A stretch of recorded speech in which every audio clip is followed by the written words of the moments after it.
ሰላም ጤና ይስጥልኝ ውድ ተመልካች አድማጮቻችን፣ ይህ ኤንቢሲ ወቅታዊ ዓለም አቀፋዊ ዝግጅታችን ነው። በዛሬው ዝግጅታችን ሩሲያ በዩክሬን ጦርነት ካወጀችበት የአውሮፓውያኑ የካቲት 24 2022 ሐሙስ ቀን ጀምሮ በብዙ መቶ ሺህ የሚቆጠሩ ሰራዊቷን ማጣቷን ያውም ከ898 ሺህ በላይ ወታደሮቿን አጥታለች ነው የሚባለው። የዩክሬንም ቢሆን ለሰሚው ግራን ሆኗል ነው የሚባለው። የአሜሪካው ፕሬዚደንት ዶናልድ ትራምፕ ደግሞ የክራይሚያን ወደብ የሩሲያ ግዛት አድርገው ዕውቅና ለመስጠት ማቀዳቸውንና ከመካከለኛው ምስራቅ ቀጠናም ጉዳዮች ደግሞ አሜሪካና እስራኤል ፍልስጤማውያኑን በአፍሪካ ቀንድ ሀገራትን ለማስፈር ማማተራቸውን ወዲያ እስራኤል በጋዛ ሰርጥ አዲስና ዘግናኝ የተባለ ጥቃት ማወጇን እንዲሁም አሜሪካ ለሐውቲዎች የቀይ ባህር ጥቃት ኢራንን ተጠያቂ ማድረጓን ከዚያም በቀጥታ የትራምፕና የፑቲንን ውይይት ድፍን አውሮፓን ከጨለማ ላይ እንደሚጥለውና ጃፓን ደግሞ ተሰምቶባት የማያውቀውን የረዥም ርቀት ተምዘግዛጊ ሚሳይሎቿን አነጣጥራ ለመትከል መወሰኗ ያውም ሰሜን ኮሪያና ቻይናን ለመምታት መሆኑን በዝርዝር ጠልቀንና ዘልቀን እንመለከታለን። እስከ ዝግጅቱ ፍጻሜ ድረስም አብራችሁኝ ትዘልቁ ዘንድ የአክብሮት ግብዣዬ ከልባችሁ ይድረስ የምላችሁ አዘጋጅቼ የማቀርብላችሁ ትዕግስቱ በቀለ ነኝ። ዛሬ ጃፓን ሆድ ያባውን ብቅል ያወጣዋልን ሆናለች ነው የተባለው። እንዴት ቢሉ ደግሞ ጃፓን ዛሬ በተሰማባት ዜና ለመጀመሪያ ጊዜ ሰሜን ኮሪያና ቻይናን የሚመቱ ሚሳይሎቿን በደቡብ የመጨረሻ ጠረፏ በምትገኟ የኪዩሹ ደሴቷ ለማስፈር መሰናዳቷን የተገለጠው። በዚያም ሂደት ጃፓን ከምድር ወደ ባህር የሚወረጨፉ የጋይድድ ሚሳይሎቿን ለማስፈር ዕቅድ ይዛለች ነው የተባለው። ቻይናና ሰሜን ኮሪያስ ቢሆኑ የዚያን ያህል በቅርበት የመታረጃ ሰይፋቸው በቻይና ቤት ሲሳል ሲደገስላቸው አልሰሙ ይሆን ወይስ ሙያ በልብ ሲሉ ዝም አሉ ይሆን? ጊዜን መጠበቅ ነው።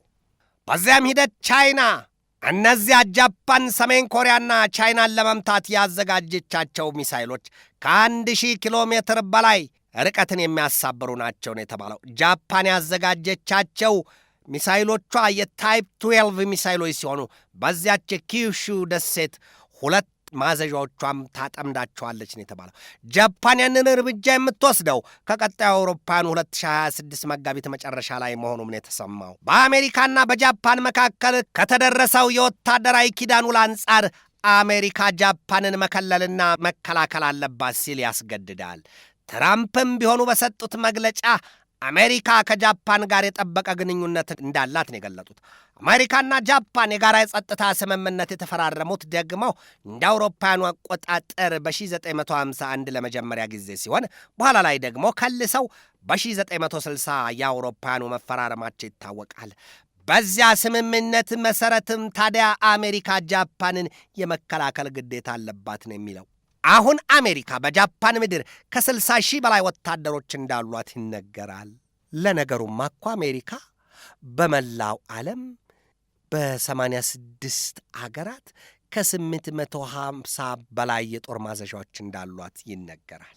የጃፓን ፓሲፊስት ሕገ መንግሥት የሀገሪቱ ጦር ኃይል በየትኛውም የውጭ ወራሪ ኃይል ላይ ጦርነት መሳተፍን ይከለክላል ወይም መዋጋትን ይከለክላል ነው የሚባለው። ይሁንና ግን የቀድሞው የጃፓኑ ጠቅላይ ሚኒስትር ሺንዞ አቤ የሀገራቸው ጦር ኃይል በጃፓን ላይ ቀርቶ በአጎራባቾቿ ላይ የሚሰነዘርን ጥቃትን ይከላከል ዘንድ ትዕዛዝ መስጠታቸው ይታወሳል። ጃፓን እነዚያን የረዥም ርቀት ተምዘግዛጊ ሚሳይሎቿን የምታሰፍረው ምናልባትም ቻይና በታይዋን ደሴት ላይ ላቀደችው ጥቃት ቀድሞ የመከላከልና የማጥቃት ኢላማ መሆኑን የኢንዲፔንደንት ዘገባ በሰበር ዛሬ ያስረድቷል። ጃፓን እንደሚታወቀው ከቻይና ከሰሜን ኮሪያና ከሩሲያ ጋር በብርቱ ውጥረትና መካረር ውስጥ ያለች ሀገር መሆኗ ይታወቃል። ምናልባትም ጃፓን ቻይናን አጠቃለሁ አሊያም ሰሜን ኮሪያን ለማጥቃት ብትሞክር በቀጥታ የሩሲያ የእሳት አበላ ሊወርድባት ይችላል የሚሉ የወታደራዊና የፖለቲካው ዘርፍ ተንታኞች አሉ። ቻይናና ጃፓንን በቀላይን እያስተያዩ ለነፍጥ መማዘዝ የሚያዛዝቱት የዲያው ወይም የሴንካኩ ደሴቶች ጉዳይ ሲሆን በሩሲያና በጃፓን መካከል ደግሞ የኪሪል ደሴቶች መሆናቸው ይነገራል። ሩሲያ በዩክሬን ጦርነትና ወቅታዊው የአውሮፓ መንግስታት አቋም የተነሳ በነካካው እጇ ፈረንሳይና እንግሊዝን ጠቅልላ እንዳትጎርሳቸው ስጋታቸውን የሚያጋሩት ህልቆ መሳፍርት የላቸው። አዎ የሩሲያው ፕሬዚደንት ቭላዲሚር ቭላዲሚሮቪች ፑቲን በፈረንሳይና በእንግሊዝ መሪዎች ላይ ቁጣቸው ነዷል፣ ጥርሳቸው ተነክሷል ነው የሚባለው። ዛሬ በተሰማ ዜና ትራምፕ በዩክሬን ጉዳይ ከሩሲያው ፕሬዚደንት ቭላዲሚር ቭላዲሚሮቪች ፑቲን ጋር ለመወያየት በተዘጋጁበት አጋጣሚ አንድ ዜና ተሰምቷል። ያውም የትራምፕ አስተዳደር የክራይሚያን ወደብ የሩሲያ መሬትና ይዞታ አድርጎ እውቅና እንደሚሰጥ ተሰምቷል። ይሄ ፍንጭ ነው የተባለው። የአሜሪካ ባለሥልጣናት በበኩላቸው የተባበሩት መንግሥታት ድርጅትም ቢሆን አሜሪካ በሩሲያ ላይ የምትከተለውን ፖሊሲ ይከተል ዘንድ እንዲሁም ያከብር ዘንድ በጥብቅ አሳስበዋል የተባለው። ሌባናት ልጇን አታምንም ይሉትን መሆኑ ነው። ትራምፕ በሰጡት የሰሞኑ ማብራሪያቸውም በቅርቡ ለድርድር የተቀመጡት በዩክሬንም በሩሲያም ወገን ላሉት አሜሪካ የሀብት ክፍፍል፣ የይዞታ ክፍፍል እንዳለ ፍንጭ ሰጥቷቸዋል የተባለው። በሰው ቁስል እንጨት ስደድበት ይሏል ኢትዮጵያን። ዩክሬን ሩሲያ እንደ አውሮፓኑ አቆጣጠር በ2014 የያዘችባትን የክራይሚያን ወደብና እንዲሁም ከ3 ዓመታት በፊት የተያዙባትን የኬርሶን፣ የዛፖሪዥያን፣ የሉሃንስክና የዶኔስክን ግዛቶች ለማስለቀቅና ለመረከብ ካልሆነ ስለምን ያንን ሁሉ መስዋዕትነት ከፈለች? የሕይወት የንብረት ውድመቷን ማን ይቆጥርላትስ ሲሆን? የአጋር አባሮቿስ የምዕራባውያኑ መንግሥታትስ ጭንቀት፣ ፍርሃትና ስጋት በምን ይካ ሲሆን? ራሱ አሜሪካን ብትሆን በመቶ የሚቆጠር ቢሊዮን ዶላሯን ቢሉ የጦር መሳሪያዎቿን ለዩክሬን አግዛ ሰጥታለችና ምንድን ነው ትርፏ? ይሄን የነው ሽሽት ይሏል ኢትዮጵያኑ። በቅርቡ የአሜሪካ ባለሥልጣናት በወጡት መግለጫቸውም ዩክሬን ጦርነቱ ያበቃላት ዘንድ ከፈለገች የድንበር አልያም የይዞታ ስምምነት መፈጸም አለባት ማለታቸው አይዘነጋም። ነገሩ እንዴት ነ አዋለች ድምፃዊቷ። ዩክሬን መሬቷንና አንዱራ ሀብቷን አይኗ እያየ ሰጥታ ምን ስምምነት ይኖር ይሆን? የፈሰሰው ደም፣ የተቀጠፈው ሕይወት፣ የጎደለው አካል ማን ይቆጥረው? ማን ይገባበት? ማን ይክሰው ይሆን? የበለል መቅረቱ ሰደድ እሳት እንደበላው ደን እንዲሁ አመድ ብቻ ይዞ መቅረት። ሩሲያም ብትሆን ታዲያ ከዩክሬን እነዚያን መሬቶች ወስዳ የሚበቃት አይደለችም ነው የሚባለው። ያውም ዩክሬን በሰሜን አትላንቲክ ጦር ቃል ኪዳን ድርጅት ኔቶ አባልነት ድርሽ እንዳትል ከቶም እርሟ ይሆን ዘንድና የአውሮፓ መንግሥታትም የሰላም አስከባሪ ይሉት ነገራቸውን እርግፍ አድርገው ይተዉ ዘንድ ታሳስባለች። አቋሟም ያ ነው የሚባለው።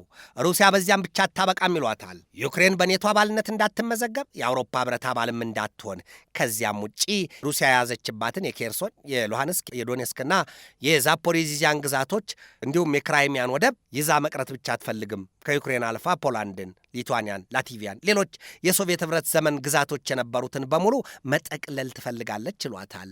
ምን ያህል እውነት እንደሆነ ግን ከሩሲያ ወገን የወጣ መረጃ ጠቅሰን መናገር አንችልም። ነገር ግን የሚወጡ መረጃዎች በየጊዜው እንደዚያ የሚሉ ናቸውና በዓለም አቀፉ ትንታኔ ዘገባዎቻችን በጣም በርካታ ጊዜ ዳስሻቸዋለሁ።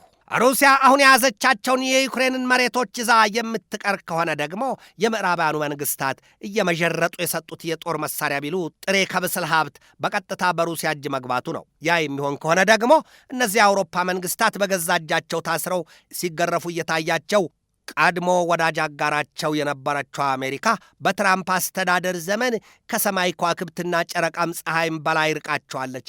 ዛሬ ፖለቲኮ ባወጣው ዘገባውን ይህንን ያለው ትራምፕ ፑቲን ቶክስ ሊቭ ዩሮፕ ኢን ደ ዳርክ ነው ያለው።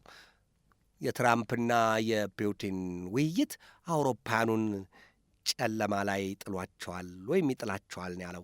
ዛሬ ትራምፕና ፑቲን ያደርጉታል ተብሎ የሚጠበቀውን ውይይት የአውሮፓ መንግሥታት አይናቸው ሳይርገበገብ ጆሮአቸው በአንዳችና ሌላ ድምፅ ሳይናወጥ ለመስማት አቆብቁቦ በተጠንቀቅ ላይ መሆናቸውን የተሰማው ትራምፕ ፑቲንን አንተ ያልከው ይሁን ካሏቸውስ የአውሮፓ መንግሥታት ጉምን መዝገን ይሆንባቸውና ያርፉታል። በእርግጥም የሰውየውን የትራምፕን አቋምና ያለፈው ውሳኔ ባንክሮ ላስተዋለው ትራምፕ ከፑቲን ጋር ተወያይተው ለዩክሬን የሚጠቅም አንዳች ወይም አውሮፓኑን የሚያስደስት ውሳኔ ያስተላልፋሉ ብሎ ማሰብ ዘበት የመሆኑን ነገር ከወዲሁ ሲፈልጡና ሲቆርጡት የነበሩት ብዙዎች ናቸው። ለማንኛውም ግን የሁለቱን ልዕለ ኃያላን መንግሥታት መሪዎች የዶናልድ ጄ ትራምፕና የቭላዲሚር ቭላዲሚሮቪች ፑቲንን ውይይት ጭብጥ መጠበቅ ግዴታ ይሆናል።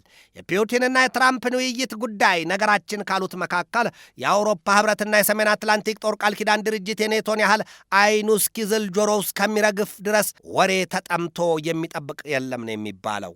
ዓለም ዛሬ ከአሜሪካው ፕሬዚደንት ዶናልድ ትራምፕ የማስገደድ ቃላትና የቁጣ ፊት ከሩሲያው ፕሬዚደንትም ቭላዲሚሮቪች ፑቲንም የአንቢታና ያመጣውን አምጣ ምላሽ ልትሰማ ትችላለች የሚሉትም ስፍር ቁጥር የላቸውም። ከሩሲያና ዩክሬን ርዕሰ ጉዳይ ስንወጣ ደግሞ የመካከለኛው ምስራቅን ቀጠና የእስራኤልና የጋዛ ሰርጥን አዲስ ጦርነትና ጥቃት እናያለን። እስራኤል ከሐማስ ጋር የደረሰችበትን የተኩስ አቁም ስምምነት ገደቡ አብቅቷል ስትል አዲስና ዘግናኝ ጥቃት በመላው የጋዛ ሰርጥ ይዛለች ነው የተባለው። በዚያ ጥቃቷም እስራኤል ከ350 በላይ ፍልስጤማውያንን መግደሏ ተነግሯል። አረ እንዲያውም ይላል በጋዛ ሰርጥ የሐማስ የጤና ባለሥልጣናት የወጣው መረጃ ረፋድ ላይ በጋዛ ሰርጥ የእስራኤል ብርቱ ጥቃት የሟቾቹ ቁጥር ከ360 በላይ ደርሷል ነው ያለው። ዓለም ግን ሰለጠነች ወይስ የኋሊት እየተንፏቀቀችና እየቃዠች ነው? ጥያቄ ይነሳል። የገዛ ጌጦቿን ነዋሪዎቿን የሰው ልጆች አፋጅታ የሙታንን ቁጥር ለሕያውያኑ መንገሯ እየቀለቡት የሚከሳን እየነገሩት የሚረሳን አድርጓታል። አሊያም በገዛ ረሟ እባብ ይዛ ታስፈራራለች እንሆናለች ይሏታል። የመካከለኛው ምስራቅ ቀጠና ምድር ለግዙፍ የዓለም ጦርነት የመለኮሻ ምድጃዎች ተብለው ከሚነገርላቸው ስፍራዎች ከኢንዶ ፓሲፊክ፣ ከኮሪያ ልሳነ ምድር፣ ከታይዋን ደሴትና ከምስራቅ አውሮፓ ቀጠናዎች አንደኛውና ዋናው ነው ይባልለታል። አሜሪካ ከባለፈው ቅዳሜ በጀመረው የየመን ጥቃቷ የዚያችን በአረቡ ዓለም ድሃዋ ሀገር የየመንን ምድር የቋያ አመድ አልብሳታለች ነው የሚባለው።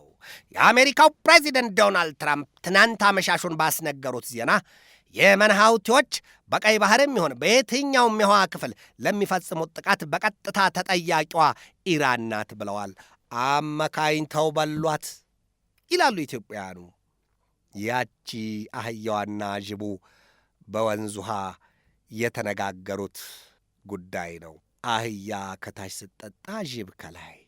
ነገር ግን ምንድን ያላት አያዥቦ ስለምን ታደፈርሽብኛለሽ ያላት። ከኢራን የጦር መሳሪያና ጥይት መመሪያ ወይም ስልጠናም የሚቀበሉት በመካከለኛው ምስራቅ ቀጠና አልበገር አልቀመስ ያሉት የየመን ሐውቲዎች ምንጫቸው ከኢራን ነው አሊያም ስራቸው ዋናው ስርና ግንዳቸው ከኢራን ነው ስትል አሜሪካ ኢራንን በቀጥታ ካልመታዋት የእነዚያ አደገኛ ተዋጊዎች ስራ አይደርቅም የሚል አቋም ላይ ደርሳለች ነው የተባለው። እናም አሜሪካ ቀኑን አትቁረጥ እንጂ እጅግ አደገኛ በትር በኢራን ላይ ልትሰነዝር ተሰናድታ በጥፍሯ መሬት ቆንጥጣ መቆሟን የሚነገረው አሜሪካ ከዚህ በኋላ በኢራን መንግሥት ላይ የወታደራዊ ጡንቿን ለማሳረፍ መዛቷ ብቻም ሳይሆን መሰናዳቷም ይገለጣል። አሜሪካና እስራኤል መክረውና ዘክረው ለጋዛ ሰርጥ ፍልስጤማውያን መስፈሪያ ይሆን ዘንድ የምስራቅ አፍሪካን ወይም የአፍሪካ ቀንድን በተለምዶ በሚጠራበት መጠሪያው አማትረውታል።